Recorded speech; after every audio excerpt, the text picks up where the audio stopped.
Hey everyone, I'm Megyn Kelly. Welcome to the Megyn Kelly Show. Good riddance, Anthony Fauci. Anthony Fauci is not looking for our forgiveness. As you know, he's stepping down from his post. And that's good because millions of us will never provide it. The truth is that Dr. Fauci, who had a greater hand than anyone in causing Americans to lose their jobs, years of learning, and even their lives, thanks to the social and economic upheaval he helped foist upon us during the pandemic, ought to be ashamed to show his face in polite society. Instead, the man is self-congratulatory. It's called the Fauci effect. People go to medical school now. People are interested in science, not because of me, because most people don't know me, who I am. My friends know me, my wife knows me, but people don't know me. It's what I symbolize. People, the craving for consistency, for integrity, for truth, and for people caring about people. Integrity and truth, that's a joke, as even he has inadvertently admitted. He lied about his views on masks, for example. First saying we didn't need them, which happened to be true, then saying we did, and that he only lied earlier to preserve them for medical workers. Meanwhile, his pals over at the CDC did a study of 90,000 school children in Georgia and found that masks do nothing. A study Fauci and the CDC then promptly ignored, later dismissing all criticism of Fauci's edicts as anti-science. Anybody who's looking at this carefully realizes that there's a distinct anti-science flavor to this. So if they get up and criticize science, nobody's going to know what they're talking about. But if they get up and really aim their bullets at Tony Fauci, well, people could recognize there's a person there, so it's easy to criticize. But they're really criticizing science, because I represent science. In May of 2020, he admitted that the real reason he wants us all masked was, quote, "I want to make them a symbol for people. Wear my symbol, serfs. Wear two of them." In fact, he later thought double masking was, quote, "common sense. F you and F your kids. I am the science." Now he says these weren't lies. It wasn't a flip-flop. It was just the evolution of facts. Listen. With COVID, I mean, the things that we thought we knew in the beginning turned out as the months went by to not be the case, which really forced us to adapt and to change some of our policies and recommendations. That was interpreted by many as flip-flopping or not really knowing what's going on, when it really was the evolution of the science. What science evolved on the wearing of masks? Something you admit you knew you were lying about at the time you first publicly commented. What science evolved on the vaccination level needed to allegedly get us to herd immunity? First, Dr. Fauci said we needed to get up to around 70%. Then he upped it later to 80, 85. Why? Because the science evolved? That's not what he said. He said he changed the number when he thought the public would tolerate a greater percentage. Another lie that he admitted to. This wasn't the evolution of anything besides Anthony Fauci's con. He mocked the idea of natural immunity, eliminating the need for his mandatory beloved vaccines, despite admitting years earlier that natural immunity is, in fact, the gold standard. She's had the flu for 14 days. Should she get a flu shot? Well, no. If she got the flu for 14 days, she's as protected as anybody can be, because the best vaccination is to get infected yourself. And so if she really has the flu, she definitely doesn't need a flu vaccine. If she really has the flu, she should not get it again. No, she doesn't need it, because it's the most potent vaccination is getting infected yourself. You don't say. His unexplained reversal cost millions their livelihoods. As of October of 2021, 5% of unvaccinated adults said they had lost a job due to a vaccine mandate, according to the Kaiser Foundation. Folks like truckers who work alone and are socially distanced naturally for a living. Healthcare workers who were already infected and stood ready to help those who were hurting from COVID, booted out of short-staffed hospitals. Nearly 2,000 public employees in New York City alone, where another 6,000 are still waiting for as yet ungranted exemptions. Great, good time to cut back on police in a city rampant with crime.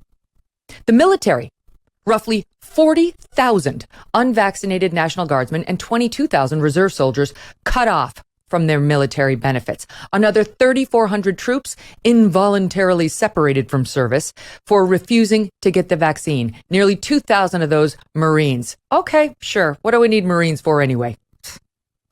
Not all of those folks had natural immunity. Not every single one of them had COVID. But the point is, if they did, 0 people connected to Anthony Fauci or his policies cared or would even consider it, thanks to Dr. Integrity. But Fauci's biggest lie was told under oath when he testified before Congress that his group at the NIH never funded gain-of-function research in Wuhan, China, the kind that experiments on bat coronaviruses to try to make them more lethal or more transmissible in humans. Senator Rand Paul confronted Fauci on this falsehood. Dr. Fauci, knowing that it is a crime to lie to Congress, do you wish to retract your statement of May 11th where you claimed that the NIH never funded gain-of-function research in Wuhan? Senator Paul, I have never lied before the Congress. But all the evidence is pointing that it came from the lab, and there will be responsibility for those who funded the lab, including yourself. I totally This committee will allow the witness to respond. I totally resent the lie that you are now propagating. No one's saying those viruses caused it. It no is one is alleging that molecularly. those viruses caused the pandemic. What we're alleging is that gain-of-function research was going on in that lab, and NIH funded it. That is you can't not get away from it. It meets your definition, and you are obfuscating the truth. And you are implying that what we did was responsible for the deaths of individual. I totally resent that. And if anybody is lying here, Senator, it is you. Nice moment for the cameras. Unfortunately for Fauci, he was the one who was lying, and he was caught in this lie, thanks to the emergence of previously unseen documents unearthed by Republicans in Congress. The NIH was later forced to admit in writing in a letter to Congress that it had indeed funded gain-of-function research at the Wuhan lab, despite those nonsense denials by Fauci, claiming that the group to which Dr. Fauci gave the money, EcoHealth Alliance, had not been straight with the NIH about it. Oh, gambling? What? Okay, Mr. Truthful. By the way, there was never any Fauci apology for this misleading in front of members of Congress while under oath. No personal coming clean whatsoever. The NIH must have been very angry that this group, EcoHealth Alliance, partnering with a Wuhan lab, embarrassed Dr. Fauci so badly and possibly even had a role in causing the pandemic. Unclear, but possible. So angry, in fact, that it just approved more public grants, more of your money for EcoHealth, the NIH did, with 0 additional oversight or accountability. I am integrity. You feel good about it, don't you? I'm sure they'll spend it well. Mr. Integrity took the opinions of 11 or so respected virologists who came to him early on in this pandemic and said, yo, this thing looks like it came from a lab, and appears to have promptly pressured them into doing a 180. And we now know why the NIH had been funding this kind of lab research in Wuhan, China. These 11 scientists, most of whom make their living on NIH grants controlled by Fauci, went from saying, no way is this from an animal, to 48 hours later saying, it's racist to suggest it came from anything other than an animal. Right after their chat with Dr. Science, who later granted 2 of them nearly $10 million in grants. Coincidence, I'm sure. Fauci was confronted on this by Rand Paul as well. Watch. Did you communicate with the 5 scientists who wrote the opinion piece in Nature where they were describing, there's no way this could have come from the lab? That was not me. What I did. Did you talk with any of those scientists privately? You keep distorting the truth. It is stunning how you do Did you talk to any of the scientists privately Yes. who wrote the opinion? You did. Well, what were they telling you privately? Well, let me explain. You're going back to that original discussion when I brought together a group of people to look at every possibility with an open mind. So not only are you distorting it, you are completely turning it around, as Were most you of the usually scientists do. that came to you privately, did they come to you privately and say, no way this came from the lab?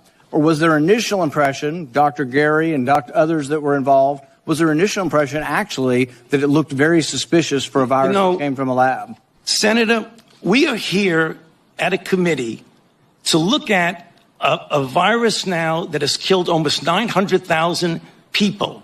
And the purpose of the committee was to try and get things out, how we can help to get the American public.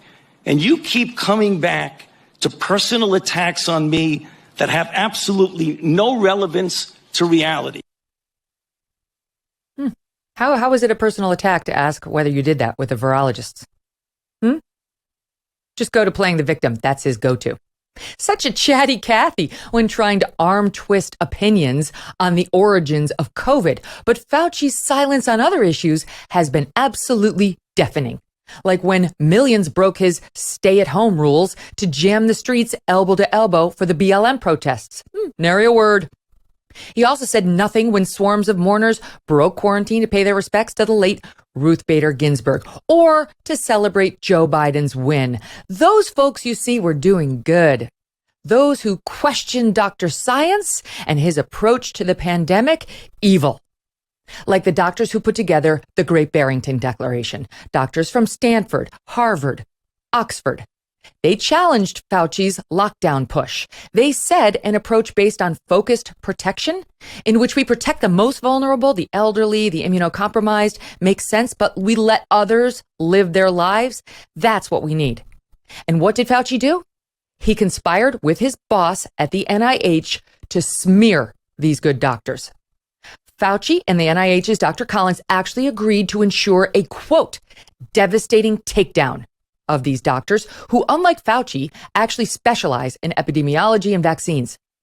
Sure enough, the compliant media did hit pieces on these doctors, making any approach other than lockdowns verboten to even discuss. The doctors have since filed a lawsuit over these smears. Senator Paul confronted Fauci about this as well. A planner who believes he is the science leads to an arrogance that justifies, in his mind, using government resources to smear and to destroy the reputations of other scientists who disagree with him.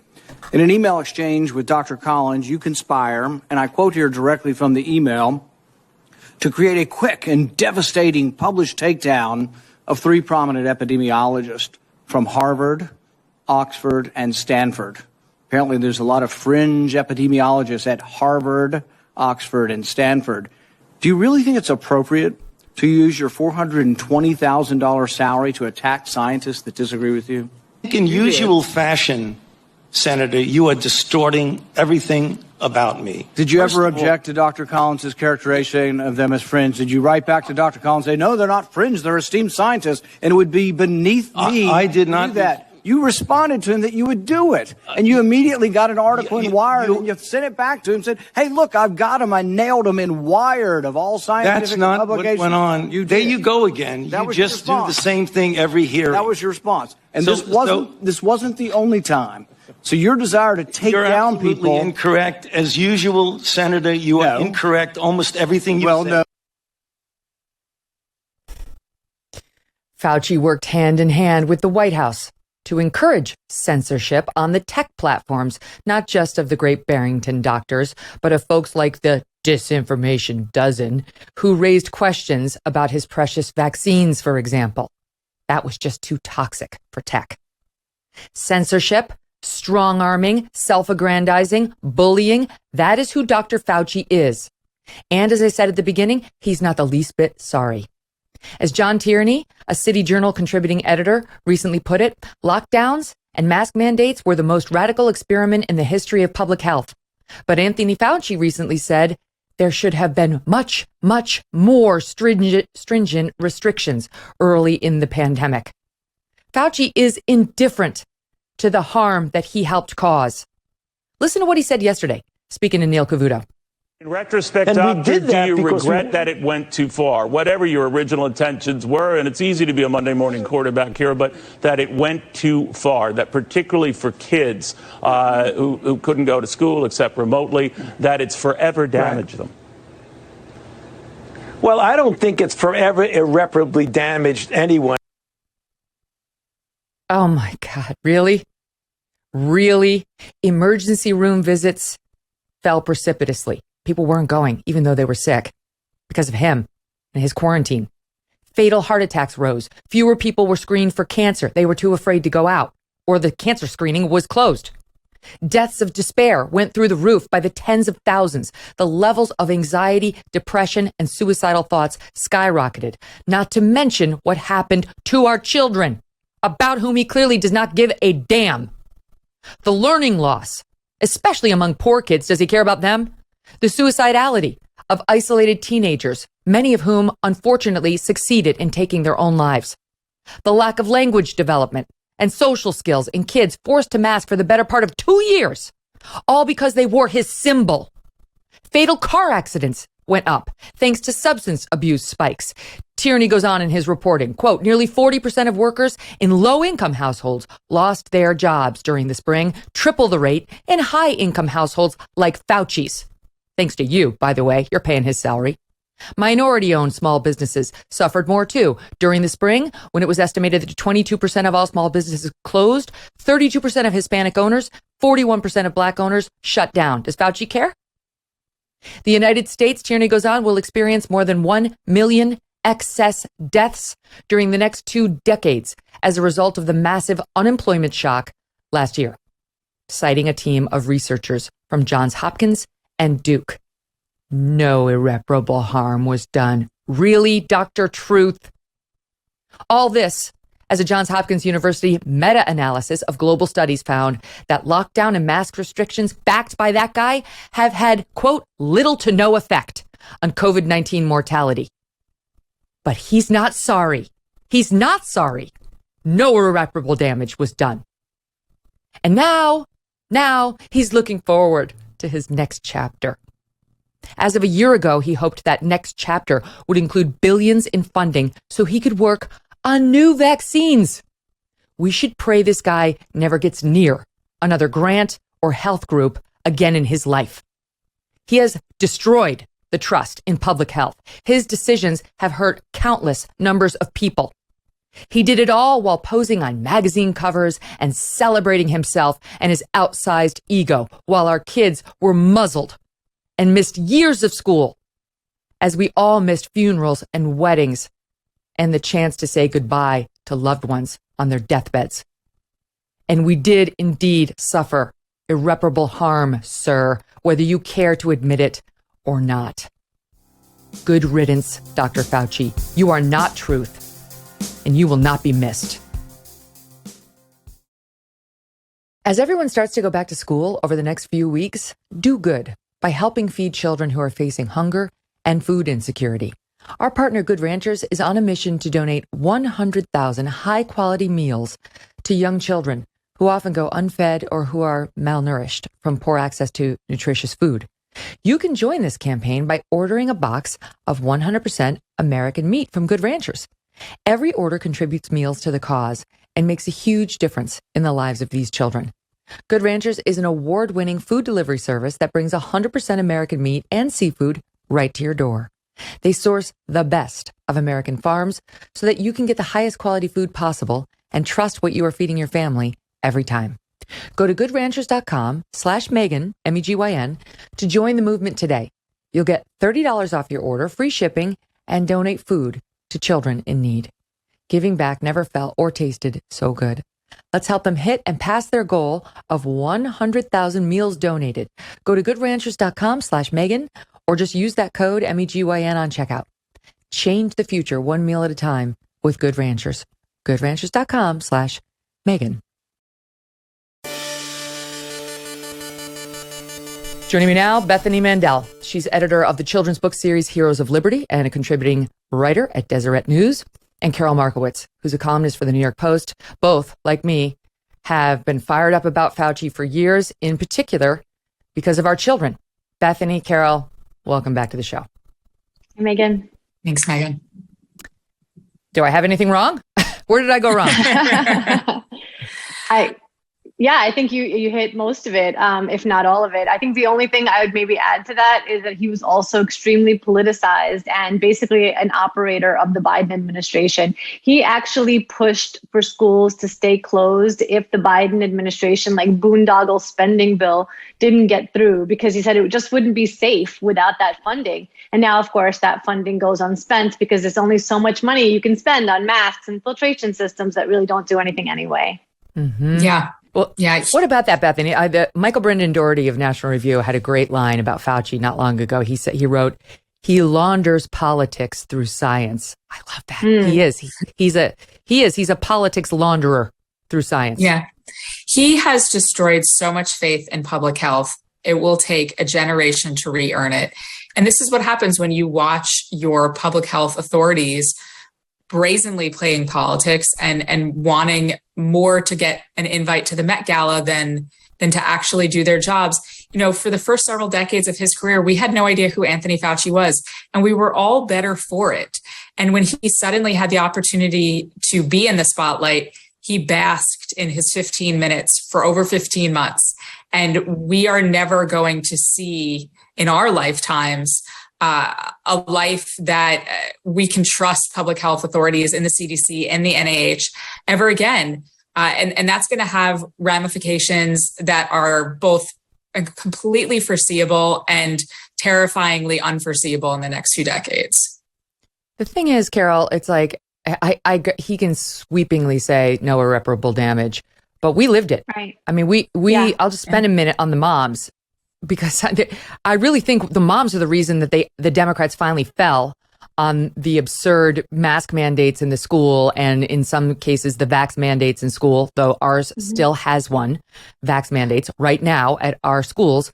My boys' school, they will be expelled when they turn 16 if they don't have the dumbass vaccine that they don't need because they're kids. And this vaccine doesn't prevent the spread of Omicron, which is the dominant variant. So far, we have not recognized the science. We're more in line with Dr. Integrity's view of it all. Right. Okay. But the damage that was caused to our children, the day-to-day suffering that he won't do us the courtesy of even nodding to, is infuriating. Yeah, I think you should ask your kids' school why they are so anti the CDC, because the CDC now says, of course, that the vaccine we should treat vaccinated and unvaccinated people the same way, which the three of us were arguing all along. I think it's going to do damage for a really long time. I think a lot of this is really just playing out right now. You know, we have Dr. Leana Wen, who was a really severe COVID, crazy person. I don't know if I can't think of a nicer way to say that. COVIDian. Right now. Yeah, for sure.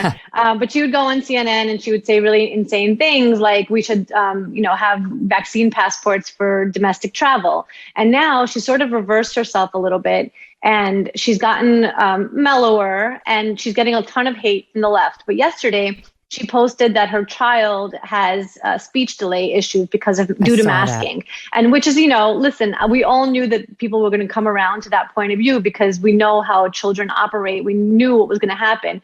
But, Leana Wen is going to get her kid help. She's going to get her kid everything that kid needs. She's going to put him in speech therapy. She's going to get him all the assistance.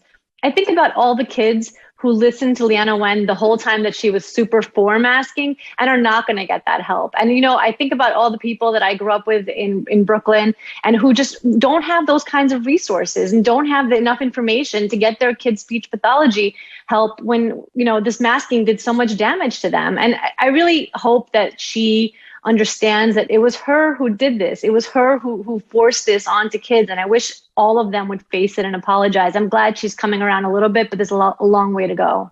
But there's no mea culpa, right? There's no mea culpa, Bethany, from her, from Fauci, from Walensky, from Collins, from any of them. Yeah, that's exactly right. And what's so infuriating about the speech language pathology and all of those things is that people like Leana Wen and me, who can pay out of pocket for therapy that was unmasked and uninterrupted during COVID, which is what I did. I spent thousands of dollars on different therapies for one of my kids. And because of the guidance of people like Fauci, if not Fauci himself, kids who required this assistance, who were eligible for it from a public standpoint, so you can go to your county or your state, they're still on Zoom, they're still masked. I would love to see anyone try to do speech therapy with a 3-year-old or a 5-year-old on Zoom. It's just not a thing that you can do. And because of people like Fauci and everything that he advocated, kids are still suffering. Megyn, you talked about how your school still has a vaccine mandate. My local Jewish school still has, several of them still have vaccine mandates. So even if I wanted to send my kids to those schools, I couldn't if I wouldn't vaccinate them. And I had to pull my kids out of summer camp 2 weeks ago because they were mandatory masking. It was in a park. It was in a county and in a park that no longer have mask mandates, but they decided that the kids, and only the kids in the summer camps, had a mask mandate. So I would love to see a mea culpa, but I would also love to see people like Fauci and Leana Wen and all of these public health COVIDians step up and say, y'all, it's time to roll it back. We don't need to be living in 2020 anymore. And until these people stand up and tell these extremists to stand down, our kids are still going to be suffering. Yeah, I'll say at our school. So my boys are only 12 and 9, so they don't have to have it yet, but they can't go on field trips. They can't do certain sports. They can't do a bunch of things if they don't get the vaccine, even at this age, which is ridiculous. I mean, we have spent our summer right in the face of every other child in town, indoors, outdoors, as has almost all of America. And now we're going to go back to school and they can't go on a field trip. Why? Because they're going to sit on a bus, the same bus that's going to take them to school in the morning with the same kids, where they don't have to wear a mask, where they don't have to be vaccinated. But then when they go on the field trip bus, they can't do it. I mean, this is absurd, right? They're holding on to they're clinging to Dr. Truth and his edicts. Even as you point out, the CDC has quietly moved away from the very things. But that's the thing. They've quietly done so. And it's time for them to stand up and say what the prime minister, what country was it? It was Singapore. He recently stood up and said, the masks in schools have to come off.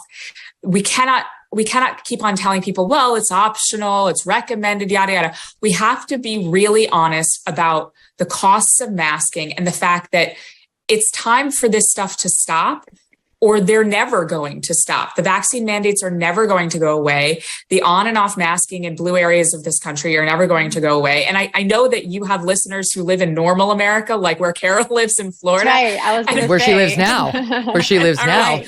What are she fled New York for these reasons. But in blue America, where I reside, this is still going on. In August of 2022, I had to fight to get a refund because my children, on the first day of camp, they told them they had to mask. And I said, absolutely not. And they were flabbergasted that I could possibly object to them spending 6 hours a day inside at a music camp masked.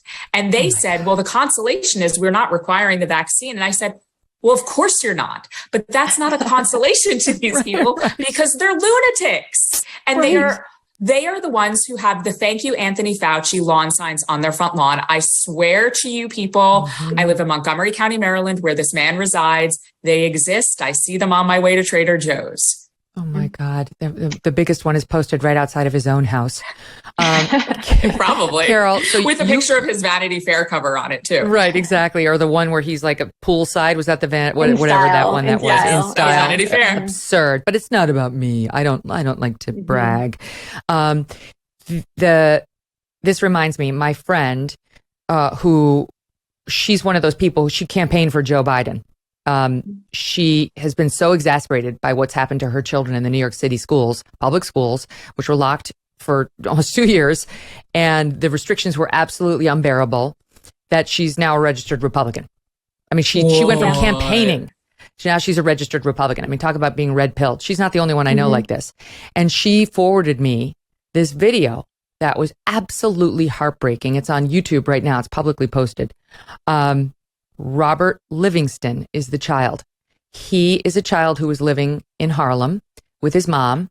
And the video, it's about 6 or 7 minutes long. It talks about how, you want to keep kids out of trouble. in the inner city. I mean, certainly in the 5 boroughs of New York, you can get into trouble if you don't have much to do. That's one of the many reasons why closing the schools was not a great idea. But closing sports programs was particularly not a good idea. And they talk in this video about how you want to keep a gun out of the hand of a kid, put a ball in those hands. Make it a baseball, make it a football, make it a basketball. But you don't just leave kids who are subjected to high crime areas idle with nothing to do, with no school, and with no pastimes, none of their favorite pastimes. And this mother's very open about what happened to her kid who was no longer able to play basketball and her frustrations about the whole situation. We've cut a little clip. Watch. They shut down the park.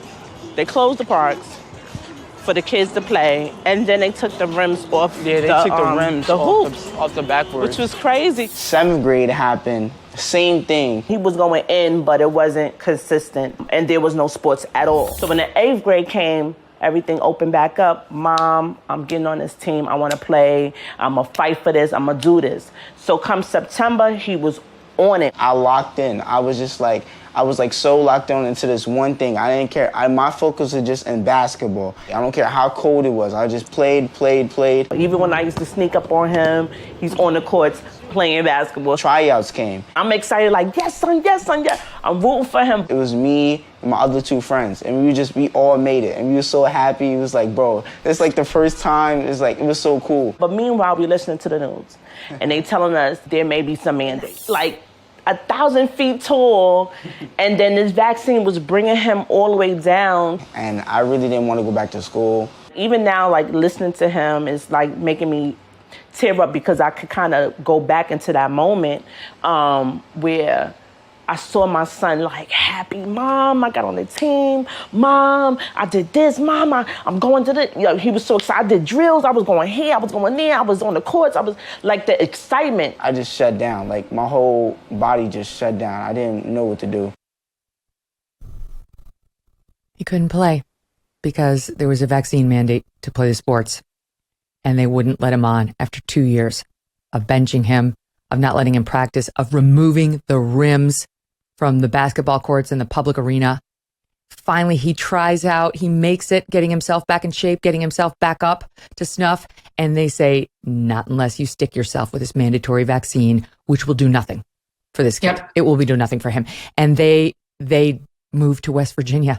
That's how the video ends. Right. She moved. She was forced to leave Harlem, moved to West Virginia, a freer, redder state.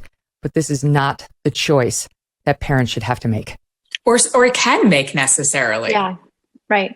But I would absolutely say that, like, I think that the moving, I know it's so hard. I mean, it's been really hard for us. I don't ever want to pretend that, like, oh, we just one day woke up and moved to another state and that was totally easy. We left behind family that we're very close with. We, a lot of transition. My kids had to switch schools twice, like just a lot. And I get that that's not for everyone, but you can't trust these places anymore. I don't understand how you can live somewhere anymore that you can't rely on them to deliver basic things to you, like school.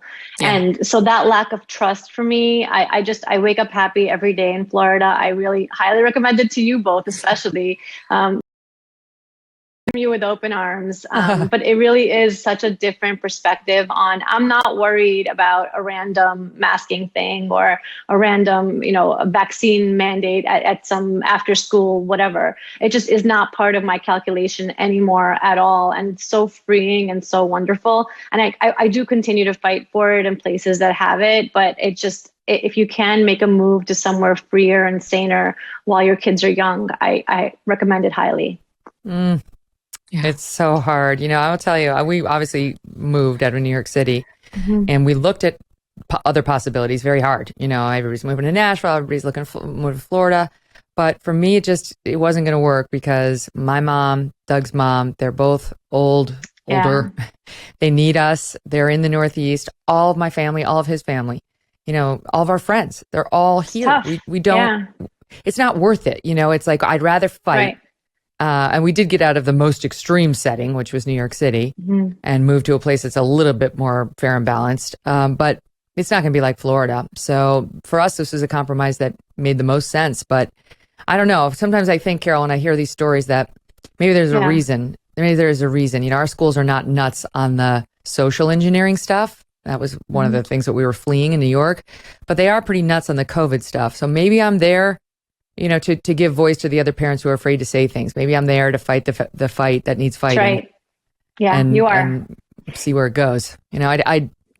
I guess I have an insight because I am immersed in Blue America like Bethany that I wouldn't otherwise have if I had freed myself from these weird restrictions and the horrors of Dr. Fauci's truth. Stand by, guys, gals. We're coming right back. Much to discuss, including both women are fired up about this student debt forgiveness program, which is a lie. It's like Inflation Reduction Act. It's not forgiveness. Okay, it's transfer of their debt to you.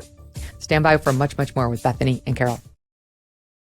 Are the high fuel costs putting a damper on your summer vacation plans? Summer's ending, but you could still get away. But you don't have to, right? There are reasons not to. You got higher prices at the pump. You got a huge jump in airfare, and it's been getting more expensive to get away for a week for a while. What if you could soak up those vacation vibes year round? You don't have to feel sad that summer's ending. Get a Michael Phelps swim spa by Master Spas. Whether you want to stay close to home this summer or you just want to extend your break on into the fall, a Michael Phelps swim spa by Master Spas can transform your backyard into an oasis. It combines the benefits of a pool with the therapy of a hot tub. This will reinvent your family time. You will love it. Your family and friends will love it too. Michael Phelps swim spas by Master Spas come in a variety of sizes to complement almost any yard, even if it's a small one. And since it's heated, you can use it year-round in any climate. Michael Phelps swim spas are 100% made in the USA by Master Spas, the world's largest swim spa manufacturer. Go to masterspas.com, put in the promo code MK, and save yourself $1,000 on a Michael Phelps swim spa or $500 on a Master Spas hot tub. That's masterspas.com, promo code MK. Another minute on Fauci, if you don't mind. Many now are calling for an investigation of Dr. Fauci and his recommendations and how he handled this whole thing, because it was politicized. And if we believe these were good faith errors made by a faithful public servant, those calls would not be there. He's in a different category, as some of these unearthed documents prove. He's an operator behind the scene, actively working to destroy anybody who questioned him and publicly recommending policies that made no sense, but certainly served to cover up his own wrongdoing. So I agree there needs to be an investigation. Back to Michael Brendan Doherty, who I really enjoy over at National Review. He comes out and says, points out these two disparities between Fauci's, what he actually did and what he's now saying. Okay, because now he's feeling some heat, right? Because it looks like Republicans are going to win the House. The polls aren't very good for the GOP right now, but I think they'll still win the House comfortably. And he points out that Fauci, in an interview with The Hill's Batya Ungar-Sargon, he said, quote, "I didn't recommend locking anything down.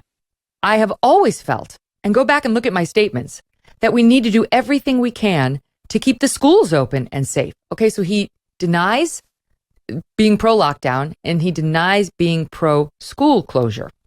So Noah Rothman of Commentary goes over and takes a look and does the homework and finds this quote from Fauci to reporters previous, quote, "When it became clear that we had community spread in the country," and it goes on, "I recommended to the president that we shut the country down." Sounds like something else that rhymes with down, lockdown. I was trying to find something else, but I could only come up with an R-rated word. Not only that, but he urged against any school reopenings in the 2020 calendar year. Mm-hmm. So all along, he lies with impunity. He tells us not to believe our lying eyes. When he gets confronted on it by people like Rand Paul, he plays the victim. And now he's saying, with respect to congressional investigations of him, he sounds like he's been invited to afternoon tea at one of our houses. I will consider it. I'll consider it, only if it's oversight, because what I experienced was personal attacks. I will go if it's true. Fuck you, Dr. Fauci. You don't get to say whether you go. You get a congressional subpoena, you show up, or you get the Steve Bannon treatment. See how you like that. Yeah, did we know we can curse on this show? I feel like I had a lot of curse words for him. No, you're absolutely right. And, it's funny about back to politicizing and also the fact that he did not want schools to open in 2020. At the end of November 2020, when it was clear that Biden was going to become the next president, he suddenly shifted. He shifted to saying we need to close the bars, but open the schools. And that was really the first time that he was adamant that schools need to open. Now, of course, he wanted to shut something else for some reason because of it. But it had nothing to do with, it had everything to do with who was president. If Donald Trump was president, schools can't open. But now if Biden's going to be president, that's very different. And so, I think he's just the worst of that and absolutely just, needs to exit stage left. But he does need to be investigated. We need to find out what happened. We need to never repeat these mistakes again. And I'm a very mild-mannered, kind of even-keeled person, but we need to argue that the CDC needs to be disbanded. This organization did so much damage. They can't just continue to function. They can't say, oh, we're going to reorganize a little bit. We're going to get more funding and get more power somehow, and that will be our punishment for all that we've done wrong. But they need to be disbanded, and we need to start fresh and new. We're mad, at least half the country's mad about the raid at Mar-a-Lago and how that went down after the distrust that's been sown in federal law enforcement agencies like the FBI, the DOJ. Okay, so that was disturbing and kind of rattling in terms of its political nature. The COVID response, what these guys did, killed millions of people. It was responsible for millions of deaths, and not to mention the ongoing despair that many people are suffering. It's not entirely Anthony Fauci's fault. No one's suggesting that, but he was wrong in the policies he recommended. He mocked places like Sweden, which had a much lower per capita death rate than we did. And yet all he wants now is to be celebrated. And of course, Bethany, a compliant media is only too happy to do that for him. The goodbye, the swan song, musings of people in the media and top Democrats has been stomach turning. I'll just give you a few for fun. White House Chief of Staff Ron Klain: I cannot think of a public servant who has done as much to save as many lives for as long a period as Dr. Tony Fauci, and he is a gem of a person. David Axelrod: over 5 decades, Fauci has helped save millions of lives. That, and not the shameful political targeting of him for doing his job, should be his legacy. Then there's Dan Rather: Dr. Fauci, thank you for your service. Please ignore the haters. The haters have very good reason, Dan, for their antipathy towards this guy. And maybe if you were under 200, you would understand the ire of people like us, young mothers who have little ones to look out for, who unfortunately have been well too controlled by Fauci and Walensky. The haters were right. Go ahead, Bethany. Yeah, no, absolutely. I mean, I disagree a little bit. I'm afraid of a witch hunt with what he recommended and all. I think that goes down a road that leads to what happened at Mar-a-Lago. I think that, people don't like him and we don't, it doesn't necessarily help us to focus on our grievances, which are just and righteous and very fiery, even 2.5 years later. But I do think that there should be an investigation about his involvement in gain of function. I think where it dips into the realm of responsibility and causality, and that is something that should be investigated, because if we want to prevent another COVID-19, we have to get to the bottom of how this happened. And the lack of curiosity on the part of a very compliant media is astounding to me 2.5 years later, after this virus that has turned every single human being's life upside down. There is not constant and a drumbeat of questions. How did this happen? How do we prevent it from happening again? We're just accepting this weird story about eating bats in a market, and it happened to be in the same, it all beggars absolute belief that we're still pretending that all of this is not related, that it happened in Wuhan. I would like to see, under the next Republican House and the next Republican White House, a real serious investigation, including Anthony Fauci, of where this happened, where it originated, and who is responsible for it. And, given the evidence that we have now, that question is not looking great for Anthony Fauci. That bit about them refunding. I mean, again, funding Ego Health Alliance. I got that from Josh Rogan, who posted the documents. Yes. He's been so great. He's been so great on this. He's the anomaly over at the Washington Post, willing to push back on these narratives. And his book was great. He's been on the show many times. But he's the one watching them. And he saw that we just approved another grant to Ego Health Alliance, the ones who the NIH say were lying to them because it was doing gain of function research. Now, the NIH later said, well, it's just mean kind of was this unexpected results of their weird experiments on bats. So that's why, it's not so bad. But Peter Daszak hasn't been held accountable. This guy went on to lead the WHO group looking into the cause of coronavirus. He was in the 60 Minutes piece as like the point person. And thank God, even 60 Minutes was like, what the hell are you doing leading this? Anyway, let me shift gears because we only have a couple minutes left and I want to talk to you about student debt. Okay. Biden's about to make an announcement within the next hour, we're told now, on debt forgiveness. Again, it's a lie. The reported plan, according to Politico, and we'll know for sure soon, is up to $20,000 of debt, quote, canceled for Pell Grant recipients, up to $10,000 for most other non-Pell borrowers. All relief would be limited to individuals earning under $125,000 or families earning less than $250,000.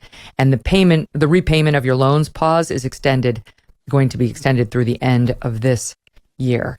I'm 100% against this. I think it rewards people who didn't do the right thing for whatever reason. Those of us who paid our loans, even though it may not have been easy, get screwed. People who made the responsible decision not to go to college because they realized they might not be able to repay, they get screwed. Now they have to pay back the loans of these people who have these advanced degrees and get to sit on their couch making some trucker pay for it. Bullshit. Yep. Bullshit.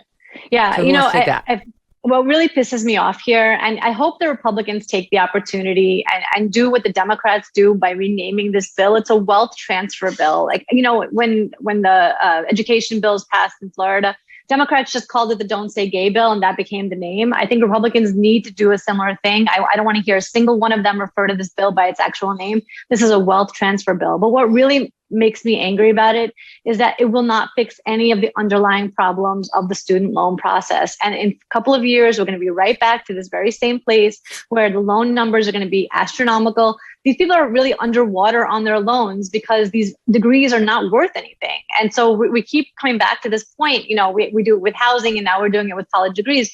We cannot fix this unless we actually get to the root of the problem. And the root of the problem is we cannot be handing out these loans to just anybody going to college for any reason, period, end of story. Bethany?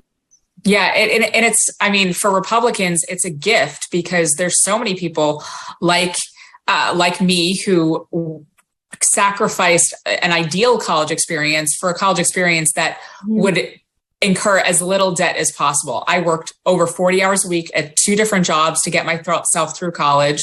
I paid more than the minimum to get my loans paid off responsibly, high interest first, and then the rest of the Pell Grants, later on.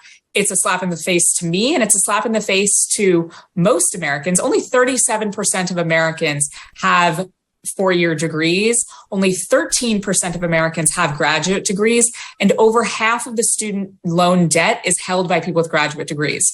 So we are having the vast majority of Americans who did not go to college and who did not go to graduate school paying for graduate school loans of their neighbors. And so I've seen this meme going around, and Republicans should just keep on beating the drum.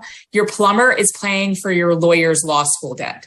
That is what's happening. And the difference between education debt and any other kind of debt is that, if your house goes under, you lose it. You cannot lose your college degree. You cannot lose your law degree. These are non-transferable. And that's not to say that there are no solutions to this debt crisis. I think that we could talk about interest rate reduction. We could talk about lots of different, debt relief programs that could hold schools responsible for handing out the loans instead of students. So many different solutions. And what the Biden administration has chosen to do is hand out money from Americans like us to Americans who irresponsibly took out debt. And they're going to be right back where they started again, like Karol said, in 10 years. And by the way, Karol, $250,000, Why should the plumber have to pay off somebody who's making $250? Why should he even have to pay off their debt? Right. Yeah, it's really wild to me that this is the path that the Democrats are taking. They're literally saying that their demographic, their voter base is very rich people who don't pay their loans. Like that's literally who they're giving this money gift to their fans, to their base. And I don't know. I think that the handing out cash before an election is generally maybe something that shouldn't be allowed. But, you know, the Biden administration has done it in so many different ways at this point that I don't even know when we would cut off that money spigot for them. And it's also just like the idea that, you know, we're in a time of inflation crisis and this is happening. Like not everybody, you know, a lot of people are going to see that $10,000 and go buy a new car and go buy, you know, new appliances or whatever. This happens. Terrible idea. I hope the voters punish them for it. And I hope Republicans really run on this and make sure to do the right thing here.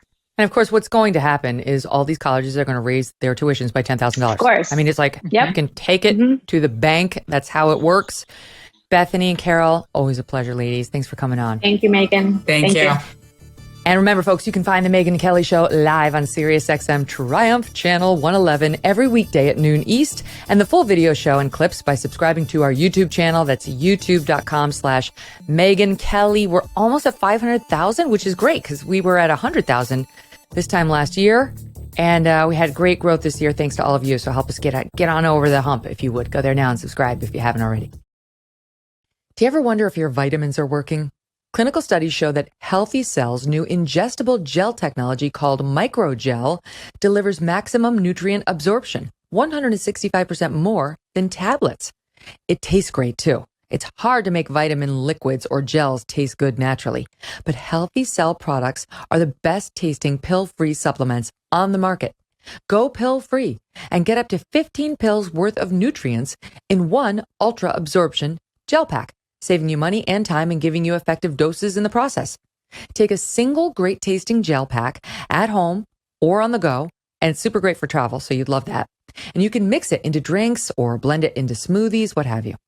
Old-fashioned tablets, capsules, and powders contain synthetic other ingredients, such as binding glues, flow agents, don't want to know, fillers, coatings that could irritate your gut, and so on. You don't want it. Plus, it's made in the USA, so Healthy Cell is a good alternative. Go visit healthycell.com/Megyn. All right, that's going to get you the discount. healthycell.com/Megyn, or you can just use that code Megyn when you check out for 20% off your very first order. healthycell.com/Megyn. Another Meghan Markle, is back in the news today with the debut of her podcast, Archetypes. In the first episode, she's joined by Serena Williams to discuss the misconceptions of ambition. Is there anything you would like to listen to less? We had to have my pal Dan Wootton back on to discuss this. He is the host of GB News' Dan Wootton Tonight and a Daily Mail columnist. And so Dan, the much awaited $25 million podcast girl with Spotify, this is what we're going to get. A little victim fest on, I'm a woman and people don't like my ambition. Oh, Megyn, it was bad. I mean, look, I'm not going to lie. I thought it was going to be bad. It was really bad. And what is most fascinating, I think, about this hour of victimhood from Meghan and Serena is that it actually just shows that these are two of the most out of touch women in the world. Yeah. Yes. Oh my gosh. The amount of privilege dripping off of these two women who still want to play the gender card, the race card, sit around and wallow in how they've been unfairly treated. All right. Here's just an example. This is where they're talking about, Meghan shares her middle school story about how Immaculate Heart taught her this feminist ideology, which has trickled down into nearly every aspect of her education. Here's her. And by the way, most of the podcast is Meghan Markle talking about herself. Serena's just there as window dressing. Here it is. This message to me and my classmates was clear. Our futures as young women were limitless. Ambition? Well, that was the whole point. So I don't ever remember personally feeling the negative connotation behind the word ambitious until I started dating my now husband. And apparently ambition is a terrible, terrible thing. For a woman, that is, according to some. So since I felt the negativity behind it, it's really hard to unfeel it. I can't unsee it either in the millions of girls and women who make themselves smaller, so much smaller on a regular basis. Oh my God, Dan. Everything she says is an attempted but failed profundity.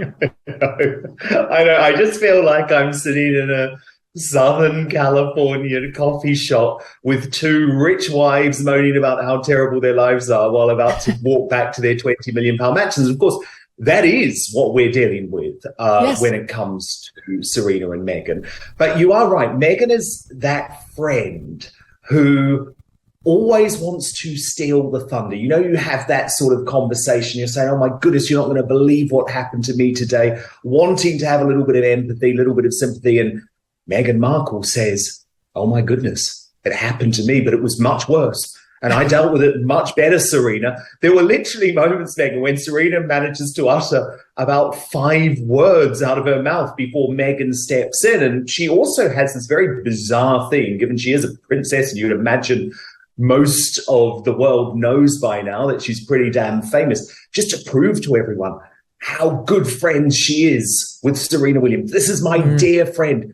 She told me she was evolving out of tennis because, of course, she didn't retire, did she, Meghan, even though that is exactly what she did do. And so the whole nearly hour-long conversation is about as far removed, I think, from day-to-day life for most people in the world at the moment, because let's be honest, things are pretty tough around the world. And these are two of the most privileged people in the world showing off their victimhood and talking a whole load of Southern Californian mumbo jumbo. And remember, Spotify, which has waited nearly 2 years for this podcast, has paid millions and millions of dollars for the privilege. What a joke. Meanwhile, what is she talking about her ambition? A, I see no evidence of her ambition other than to marry well and become a princess.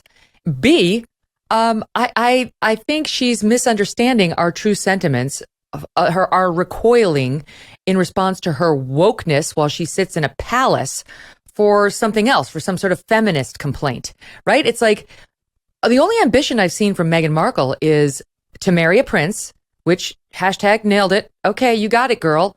People haven't been like, she's so ambitious. She's a climber. We all know that. That's clear. No one's ripping on her like, oh, she wants, you know, to become a world leader and we object to a woman wanting this stuff, right? Like that's not happening. I don't know where this complaint comes from on her behalf. No, indeed. And actually, Meghan, when you actually look at the history of Ms. Markle, it's not really about professional ambition. It's about financial ambition, and it is about ambition on the social pecking order. Now, I actually make no judgment of that. But, you know, I was one of the reporters who broke a lot of stories around Meghan, including Megxit, when her and Harry decided to quit the royal family. So I know a lot about this woman. I know about her background. And what you've got to remember, because this is really still a very untold part of her story, before she met Prince Harry, and she was an actress in this drama suit, so yeah, she was doing well, but she wasn't where she wanted to be. She wasn't on the A-list. She actually decided, she set out to find a British man. She had decided that she could become much more famous if she set herself up with a celebrity in the UK. And actually, the celebrities who she was chasing down before she met Prince Harry are probably folk you haven't even heard of, Meghan. It was a guy called Matt Cardle, who won the talent show The X Factor over here. It was a lovely guy called Max George, who's a member of the boy band The Wanted. And it was also a footballer called Ashley Cole. And she pursued all three of these men who, in their own various ways, rejected her advances. And so she just happened to hit the jackpot when it came to Prince Harry. Now, look, that's fine. She was a divorcee. She came to the UK. She wanted to meet a famous bloke. Absolutely fine. But is that really ambition? I don't know. And I think it was a complete rewriting of history to say the reason that the British public turned against Meghan Markle was because of her ambition. It was because of the callous and manipulating way that she treated the Queen and trashed the royal family and claimed that there was a whole load of racists through the country who didn't accept her as a princess, which is just point blank untrue. Right. That's exactly right. Like, I don't even know what she's talking about. We've read a lot of the criticism of Meghan Markle and participated in some of it.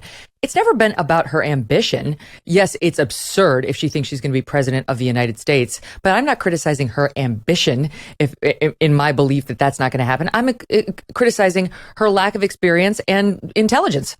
She doesn't seem particularly gifted in either department, and she should have no role anywhere near the Oval Office unless she's willing to go out and work for it. She actually needs to get a lot better experienced and better informed based on what she and her husband have said about things like our First Amendment and so on. They've got some work to do.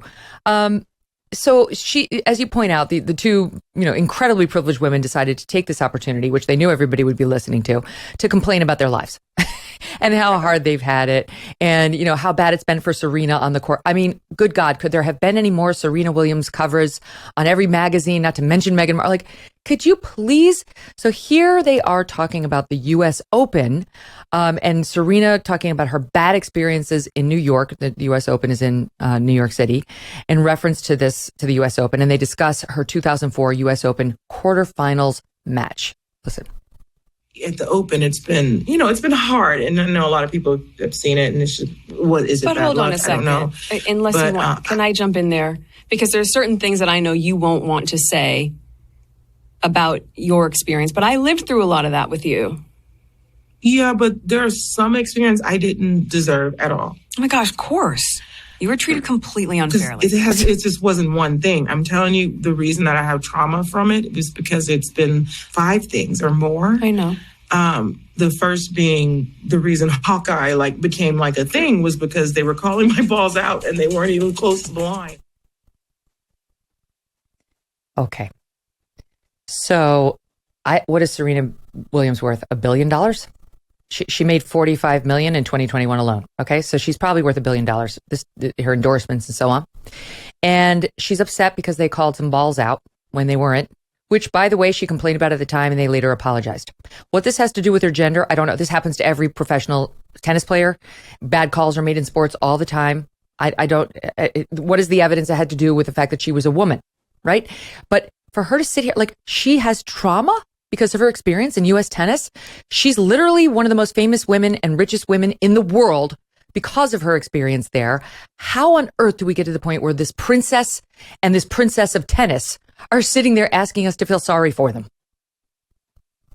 I agree, Megyn, but I thought that conversation was actually so telling. It was a window into the world of why these two women so often misread the public mood.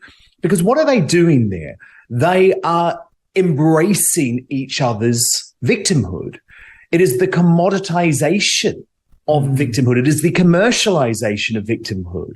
Because, of course, if you criticize Meghan Markle or you criticize Serena Williams or you disagree with something that they've done, it's nothing to do with the decision that they've made in their heads, and they do talk about this in another part of the podcast. It's to do with the fact they are women and they are Black women. And I thought it was just so telling that there was no potential to say, actually, did I deserve to be criticized? Had I done something wrong? And the moment that Serena used the word trauma, doesn't she? Because, she views herself as some sort of tin pot psychoanalyst. That's what Megyn thinks she is with her mates. And immediately she ran in and embraced that idea of trauma because Megyn believes that she was traumatized by the British royal family, by the British public, by the media. It's always someone else's fault.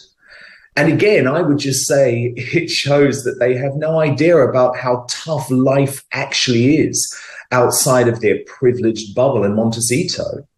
Serena's complaining that they accused her at one point of having a meltdown on the court. and she believes they never said that kind of thing about her male competitors. I don't know I have not searched all of the reporting on John McEnroe and others, but I can tell you Serena Williams, she did have some meltdowns. She did. I've seen them myself. My husband's a huge tennis fan, and I get sort of brought along for the ride. Well, here's one video of her smashing her racket. This kind of stuff will get you criticized no matter what kind of player you are. Here, watch. Dave Stevens.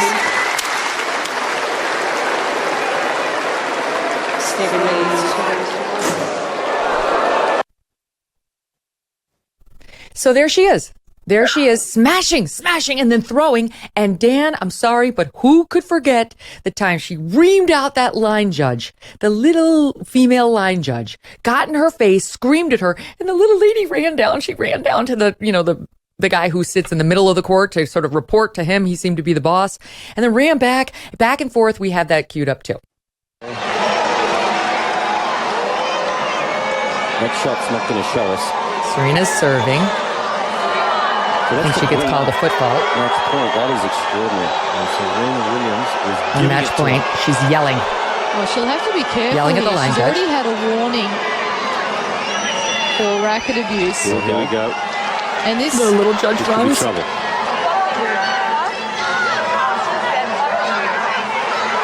Here she goes back for a second go at her. Well, I think this is really indicative of Serena's night, isn't it? And it went downhill from there. I mean, she was completely nasty. So, could you just spare me? Just spare me. She was fined $10,000 for that. And then there was the time when she was accused of cheating with her coach who was in the stand. He was giving her hand signals, which you're not allowed to do. She denied it. She yelled. She said she played the race card and the woman card when they said you cheated. And then the coach was like, I did it. I'm guilty. We did it. Sorry. I mean, she got caught. I was sick and tired of these privileged women trying to play these cards all the time when, yes, I understand. I'm not saying Serena had an emotional moment that nobody's ever had. I'm just saying when it happens, own it and stop acting like it was because of what's between your legs or what's your melanin. But Megyn, there's actually something very sinister at play with this, because if you listen to the podcast, it becomes clear that both Serena and Megyn believe that they should be immune from criticism. And actually, there's a point when they talk about Serena's recent retirement from the sport. And let's be clear, right? She's retired. By the definition of the English language, following the US Open, she is retiring. And Megyn praises her and says how absolutely brilliant it is that she refused to use that word. And instead she says she's evolved away from the sport in a big magazine shoot with Vogue magazine, organized by their mutual friend, Anna Wintour. And they are actually wanting to deny the reality of the meaning of the word retirement. And this is what it's about. These privileged folk now believe they don't need the media to set their agenda. They think they are powerful enough to use social media, to use willing victims like Spotify and Netflix, who I think are paying far too much money for really crap content, to be able to present to the world a fairy tale, which doesn't take into account the good parts of their lives and the bad parts of their lives. And Megyn, we all have them, right? I mean, both of us, we're criticized for lots of things we do. And I think we know that because of our job, we deserve some of that. We deserve to be picked apart at Part times. of the game. And that's the difference with Serena and Megyn. They believe they should not be criticized simply because of their sex, simply because of their color of the skin. I actually think it's so backward. Such a bad message to young Black women, because what it's saying actually is that we're different. We should be treated differently because of our innate characteristics, which goes completely against the Martin Luther King Jr. approach. It goes completely against the John Lennon approach. So I actually think this is part of a bigger regression in society. But what makes me laugh is when it comes to Meghan Markle, right? It's simply because she's quite a bad person in lots of ways. We know that she bullied staff members behind the scenes of the royal family. We know that she made Kate, the Duchess of Cambridge, cry. And the entire narrative of this exhaustingly sycophantic podcast is for Megyn to say to her fans, don't believe it. And if they say it, they're only saying it because I'm black, and they're only saying it because I'm a woman. Mm-hmm. The attempt at like empathizing and putting herself into the story, Meghan Markle, as Serena talks about. I mean, I'll give this to Serena. She actually has accomplished amazing things in her life, things that dwarf anything I could hope to ever do. There's no question about that. Meghan Markle's done nothing. She married a rich guy who's very famous and part of the royal family. She's done literally nothing other than acting a bee. I actually completely agree with you there, Meghan. I came away from the podcast actually thinking Serena was someone who could take criticism, who was a bit more in touch with the real world. Meghan, on the other hand, no, cloud cuckoo land. Yeah. And so what does she try to do? She's like, it's like, when you try to put a military decoration on that you didn't earn, Meghan's doing like, instead of stolen honor, like stolen victimhood, where she's interjecting, I lived through a lot of that with you. Did you really? You haven't known each other for, like, who are you kidding? Come on. And then, oh my God, of course you were treated completely unfairly. Like she knows anything. She knows nothing. Why do we listen to this person? I mean, honestly, like other than being Howie Mandel's backup suitcase girl, she really hasn't accomplished much in her life except for marrying well. And even that is very subject to debate. So she does inject a story about little Archie, her son, with Prince Harry into this podcast. And now this is making a bunch of news because you would think that little Archie was basically in the towering inferno, the way this story goes down. Already there's been a lot of pushback on her talking about their trip to South Africa and what allegedly happened with their baby. We'll get to this in 1 second. We're just getting it ready. Okay, we got it. Here it is. Soundbite 23. The moment we landed, we had to drop him off at this housing unit that they had us staying in. He was going to get ready to go down for his nap. We immediately went to an official engagement in this township called Nyanga. And there was this moment where I'm standing on a tree stump and I'm giving this speech to women and girls. And we finish the engagement. We get in the car and they say, there's been a fire at the residence. What? There's been a fire in the baby's room. What? Our amazing nanny, Lauren, who we'd had all the way until in Canada here. Lauren, in floods of tears, she was supposed to put Archie down for his nap. And she just said, you know what? Let me just go and get a snack downstairs. And Lauren's from Zimbabwe. And we loved that she would always tie him on her back with a mud cloth. And her instinct was like, let me just bring him with me before I put him down. In that amount of time that she went downstairs, the heater in the nursery caught on fire. There was no smoke detector. Someone happened to just smell smoke down the hallway, went in, fire extinguished. He was supposed to be sleeping in there. Everyone's in tears. Everyone's shaken. And what did we have to do? Go out and do another official engagement. And I said, this doesn't make any sense. Can you just... Why did you not bring him? I was like, can you just tell people what happened? And so much, I think, optically, the focus ends up being on how it looks instead of how it feels.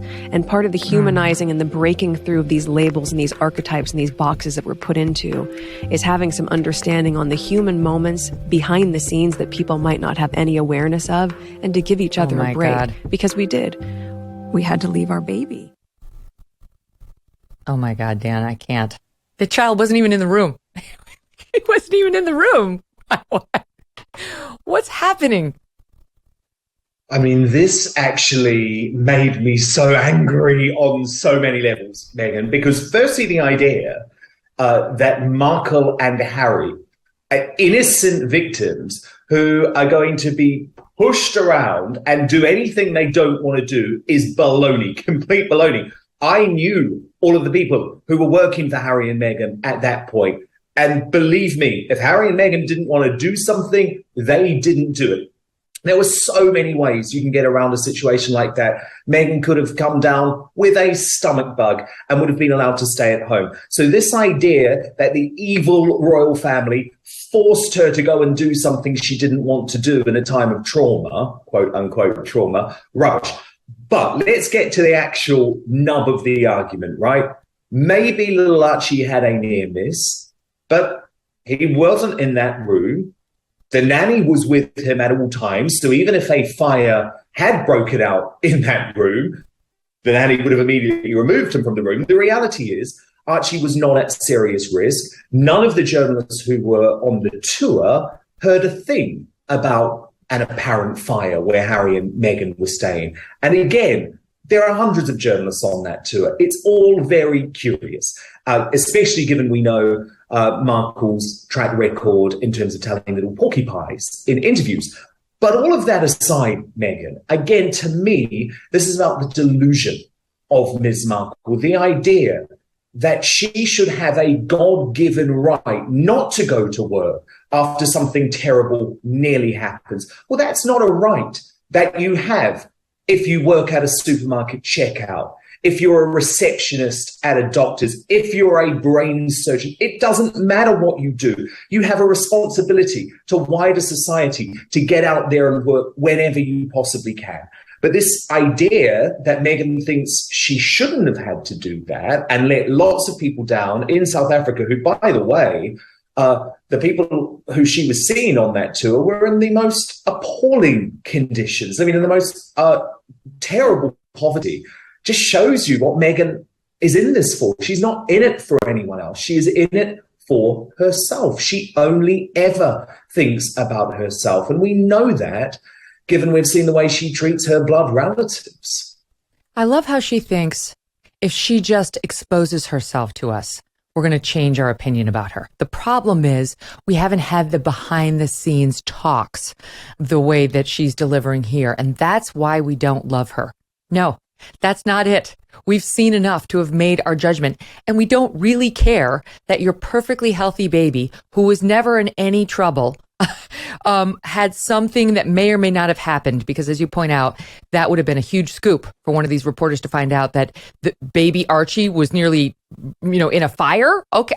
That would have been a huge news story. Weird how it never broke. This and what she's really told us is that, as you point out, she's weak, she's pathetic, and she doesn't like to work hard. I'm going to guess, how old is the Queen now? 96? Yeah, 97 okay. Now. I'm going to guess in those 96 years, and she was 25 or whatever, she took the throne, 75, we just had her year, whatever it was, the Jubilee. I'm going to guess in those 70, 75 years, she had a couple of bad things happen to her. There have been some world wars. She's lost all of her family members that she grew up with. She's famous for doing her duty. Stiff upper lip, no matter what ails her. She puts herself out there unless she absolutely physically is incapable of doing it. Can you imagine her whining like this over an injury that never occurred, over something that never even happened? Never. Even after the death of her husband, Meghan, the darkest moment in her life, the Queen was determined to return to her public engagements because she knows her job is not about her. It's about the wider public. And that's, of course, why Meghan was never going to like it in the royal family, because it was all about a greater cause than increasing the brand awareness of a certain Meghan Markle. But come on, let's just think for a moment as well. We're not talking about hard labor. We're not talking about someone going to spend 12 hours behind the fry vat at McDonald's. She was going in a chauffeured limousine to spend a very short amount of time around members of the South African public who she claims that she cares so much about, before being driven back in a chauffeur-driven limousine to another very expensive new accommodation where she would have her every wish and whim dealt with by all of her staff, Meghan, royal servants, essentially, who are there to serve her. So I'm sorry if I can't feel a scintilla of sympathy. Yeah, it's not like it actually happened. I understand there were a few minutes of high stress when somebody told you there was a fire in the baby's room. Get it, got it, validated. But then you soon found out he was never in danger. He wasn't in the room. He's perfectly fine. Nothing happened. That's under her version, if we're giving her every benefit of the doubt. And for that, she shouldn't have to do her next obligation. It's so typical, Dan, because what she wants is all the benefits of royal life without any of the downsides. Yeah, but Serena Williams actually says to her, I couldn't have gone to that engagement without taking my child. And by the way, nothing was stopping Harry and Meghan taking Archie with them to that engagement. This idea that they were controlled within the royal family is just a delusion. It is a fantasy, and it is a fantasy that has been developed to support a narrative about why they were forced to exit. It's just like Meghan, when Markle claimed to Oprah that she wasn't allowed to seek counseling.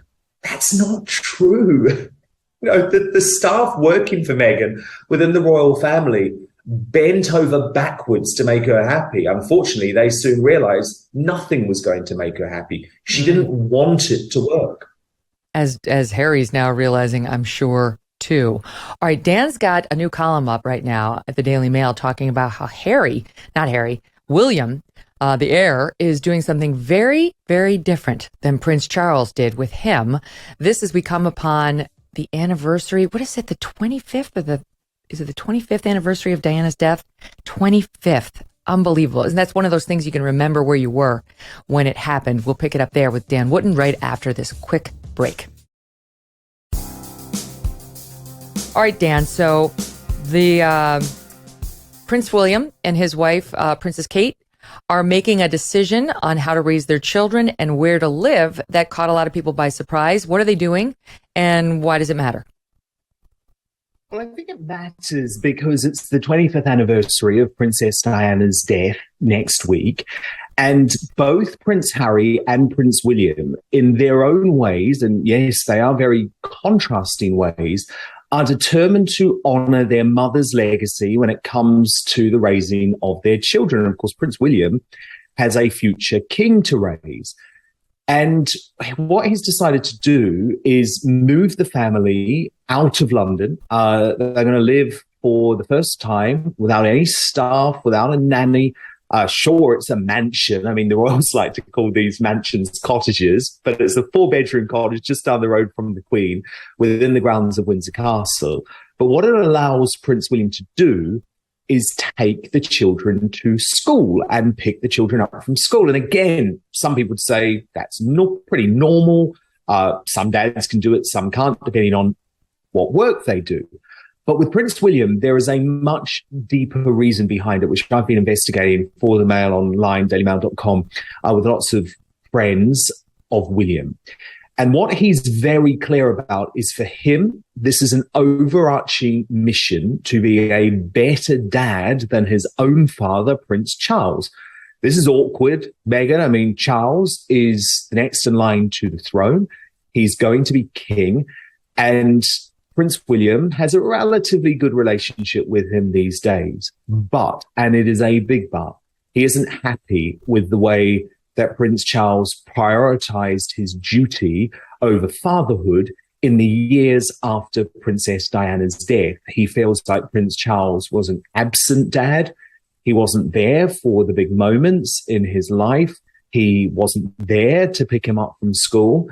So Prince William is making a really interesting decision to prioritize family life at a time when he's actually been expected to pick up far more royal duties, because the Queen, God bless her, and you know Meghan, and lots of people say I'm delusional, but I think we've got her for another couple of decades. We need her for a couple of more decades, because the idea of Prince Charles on the throne and as king gives me shudders, really, if I'm going to be completely honest. But the Queen isn't in great health. She's struggling. It's not a surprise given her age, but there is an increasing, growing feeling within the royal family that transition is just around the corner. Of course, it's unspoken, but we didn't see her when she went to her summer home in Scotland, Balmoral, just a couple of weeks ago, and that's unprecedented. We haven't seen her for a number of weeks. There are lots of rumors about the state of her health. Out of respect for the Queen, I'm not going to talk about the details of what I know. I don't think that's fair, and she is very clear, and the people around her are very clear that her health should not be speculated on. But the point is, transition in the royal family is close. It's going to be a seismic moment, and by setting himself up at Windsor, Prince William is saying, I'm going to put family first, but I'm also going to be there for the Queen probably in her final years, which I think is sweet because remember, Prince Harry and Meghan were meant to be there, and they packed their bags to California. Yeah. They pieced out because Meghan wanted to live in a mansion in Montecito. And so William and Kate moved 10 minutes walking distance from where the Queen is living in, what is the twilight, at least, of her life. So Prince Charles will take over when the Queen passes. And how old is he now? Oh my goodness, he's over 70 now. So He's healthy. This is the reason that he's focused so much on living a clean and healthy life, because he knew he had to stay healthy in order to take the throne. But that's why the anniversary of Diana's death is incredibly awkward for Prince Charles, Meghan. There is a major bombshell new TV series being broadcast over here at the moment, and it investigates all of the conspiracy theories around Diana's death, which you might be aware have started to explode on the social media site for young people, TikTok, because lots of these young kids on TikTok didn't know the story of Princess Diana. So there's now a big industry around conspiracy theories about Princess Diana's death on TikTok. And of course, a lot of folk are looking at what happened back in the 90s and thinking, goodness me, this doesn't look good for Prince Charles, because of course, there was the famous note, the infamous note, the notorious note written by Princess Diana, revealed to the world by her personal assistant, Paul Burrell, where she says, I think my husband's going to kill me in a car accident, tamper with the brakes. So it's bad timing for Prince Charles. Of course, I do have to stress, there was the French inquiry into the car accident. There was then the major British inquest too. Lord Christopher Stevens, who was behind that, he's going to be appearing on my GB News show tomorrow night because he wants to make clear we interviewed Prince Charles. There was no evidence of any funny business whatsoever. Princess Diana died because of a drunken driver and the fact that she wasn't wearing a seatbelt. But the reality doesn't really matter so much, Meghan, because with Prince Charles, it's about perception. And he's got a really big perception problem.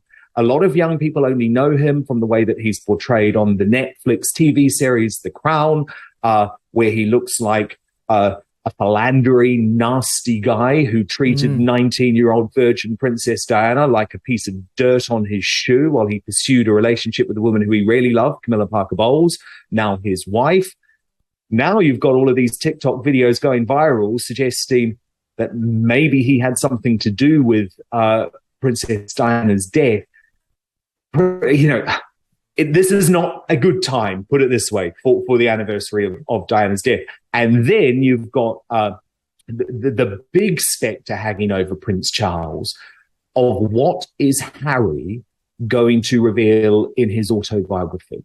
And that is something, let me tell you, Meghan, that has kept Prince Charles up at night for the past year. It has been an emotional wrench for him, even as he deals with the grief, which has been significant after the death of his father, Prince Philip. And of course, we don't know what Harry's going to say, and the royal family don't know what Harry's going to say. Prince Harry has refused to provide either his father or his brother advanced copies of his autobiography. There are suspicions that Prince Harry might lean into the circumstances surrounding his mother's death. We don't know what he'll say. There are suspicions that he might be critical of Prince Charles as a father. And there are also suspicions that he might be incredibly negative about Camilla, who, of course, Diana felt ruined her life. So it's really difficult times for Prince Charles. Obviously, a lot of people don't have any sympathy and think he brought all of this on himself. But at the end of the day, he is going to be king. He has to try and change his public position, his public perception. He's being buffeted by all of these scandals from the past that he just can't escape. When does the biography come out of Prince Harry, by Prince Harry? We don't know. It could come at any time. And it has been checked by the lawyers now. It is ready for release. if you think about the book market, and if you were a betting man, you probably would think it would be released in time for Christmas because they want to make lots of money on this. Penguin Random House, the publisher, and they've spent millions and millions of dollars in order to secure Prince Harry's autobiography. But it's going to come this year. And that has caused great consternation within the royal family because, again, senior members of the family believe that Prince Harry should not be putting the Queen through this in her twilight years. Right, exactly. Like, wait at least until the Queen dies and not add one more bit of stress onto her. It is pretty selfish, especially since we know they're awash in cash thanks to Spotify. And I mean, they're getting sort of bit by bit, their deal with Netflix is falling apart, but they've got plenty of cash and they don't need to publish this book right now. They don't need the money. So yeah, what's the point? Honestly, Megyn, it is revenge, pure and simple. And this is what the supporters of Prince Harry and Meghan don't seem to realize. Everything they now set out to do is to try and bring down the royal family. I find it completely bizarre. I find it incredibly distasteful. It doesn't surprise me, given I know the way that Meghan has thrown her dad and her sister and her brother under the bus. But given the Queen has given so much to the country and so much to the world, I think it speaks volumes of the type of person Harry has become. Well, and what? Okay, so they want to trash the royal family. We saw that in the Oprah interview. We see that even here. She's complaining. I had to go do another duty when I was on my tour. But what connection do they still have with the royal family? Like, how are they still trying to exploit his royal roots and her royal connection? Right? She's still using that title, isn't she? Duchess. So, like, how do they still hold on to the royals while they're continuing to bash them? This is the thing that's so bizarre. As their time away from Britain has grown longer, their need to have proximity to the royal family has only increased. So yes, as you say, at the end of the podcast, in the credits, by the way, Megyn, 28 people worked on that terrible podcast. Oh my God. I couldn't believe it. I was like, 28 people have been working on that for 2 years, and that's what we got. But anyway, that's an aside. Meghan referred to herself, or the person who was reading out her name, referred to her as the Duchess of Sussex, not Meghan Markle. She's Meghan, the Duchess of Sussex. Of course, they are coming to the UK next month for charity engagements, but there is a real suspicion from the people who I speak to in the royal family, Megyn, that in fact they are coming to the UK to film for Keeping Up with the Markles. You know, this is the big Netflix reality show that they promised they would never do, until Netflix realized that a whole load of boring woke content from Harry and Meghan ain't going to buy them any new subscribers. Netflix is losing out at the moment in the streaming wars because it went far too far down the woke rabbit hole. So they have demanded some juicy content.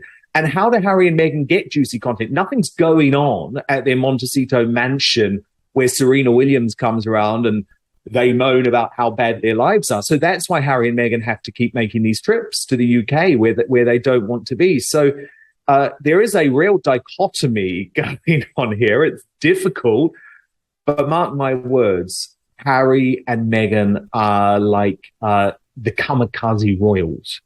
They are prepared to bring down the institution because they can't be a part of it anymore. They've made a decision not to be part of it anymore. And I think that's a terrible thing that they're doing. I think one day when the marriage is over, and Meghan, I've always said it will last for 10 years. It will last for 10 years, but there's no way that in the long term, Harry is going to allow Ms. Markle to take him away from his friends and his family, because we know, we've all seen in our own lives when a wife tries to dominate a husband like that, it doesn't work out in the long run. So there's going to be a time in his life, I believe, when Prince Harry looks back at the damage he has wrought on the royal family, on the difficulty he has posed to the Queen, in her twilight years, and he will feel ashamed, and he should feel ashamed. I just have to remind everyone, they went ahead with that Oprah Winfrey interview, which I now just describe as a bonanza of lies, because that's what it was. There were very limited facts in that interview. We now know that. There is proof of that. They went ahead with that interview knowing that Prince Philip, Harry's grandfather, who had devoted his life to service, was dying in hospital. How sick is that? Yeah, and didn't even have the decency to exempt him or the Queen from their sweeping claims of racism. They wouldn't even say, we don't want to get into who it is, but we'll tell you it wasn't the Queen or the dying Prince Philip. They didn't have that decency inside of them.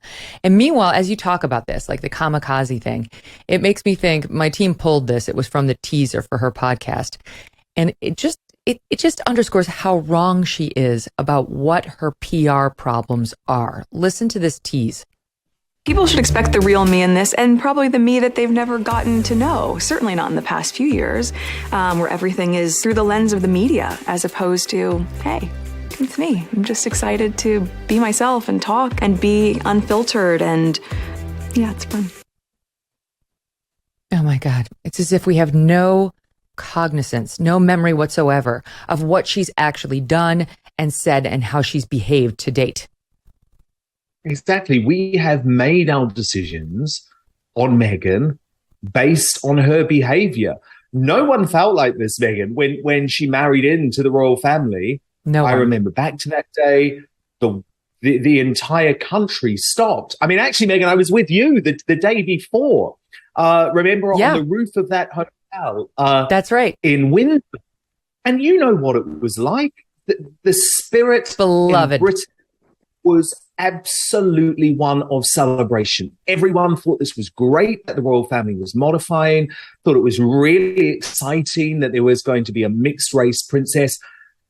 It all changed when Meghan behaved badly. And this is the point. She keeps thinking that she's going to be able to rewrite history, erase the way that she acted, but we know. And actually, listening to that podcast, I just thought, you're really not doing anything to change my perception. What you're doing is doubling down on why we don't like you and why we've decided that you're a bad thing for the royal family. Right, and that you are not to be trusted because you are not a truth teller. It reminds me of the Hillary Clinton thing where she talked about how she allegedly almost got shot on the runway, and she was basically like, the gun smoke was licking my face as I ran for safety. And then our Cheryl Atkinson reporter here who was there was like, I was there, none of that happened. You were 100% fine. It's like, okay, so your child was never in danger, but you want all the sympathy as though he actually had been in the room and some fire-breathing rescue had to happen. And so you were so distraught you couldn't possibly. It's just this par for the course. Dan, it's always fascinating listening to you talk about the royal family. So low. No, yeah, keep going. And I'll just say one final thing, Meghan. There is no depth so low that Meghan will not stoop. Because remember, she knows there are certain unchallengeables in this current society. And the big one is mental health. And if you're feeling suicidal. And so she is prepared to say whatever it takes to garner sympathy. The problem is we don't believe her. We think she's a liar. And in fact, we now know she's a liar. So I expect more lies throughout this podcast. She's sitting down with Mariah Carey next week. And I just thought, my goodness, pretty impressive that she's managed to find the one person in the world who probably is a bigger diva than her. But at least Mariah has a hell of a lot of talent. That's exactly right. But I'm sure Miss Markle will try to steal her thunder too. That also happened to me. Oh, you were treating me so terribly. I lived that with you. What do you mean? Like from your couch in California while you grew up and she actually did stuff? Dan, a pleasure, my friend. Thank you for being here. Always love it, Megyn. Thank you so much. Thanks for joining us today. Tomorrow, our pal Andrew Klavan is back by popular demand, and we'll dig much deeper into Biden's debt forgiveness plans, which are about to get announced. If you have a question for me in advance of tomorrow's show, you can email it to us now at questions@devilmaycaremedia.com. Questions, plural, at devilmaycaremedia.com. Meantime, download the show on Apple, Pandora, Spotify, and Stitcher. Also go to youtube.com/Megyn Kelly. Thanks for listening. See you tomorrow.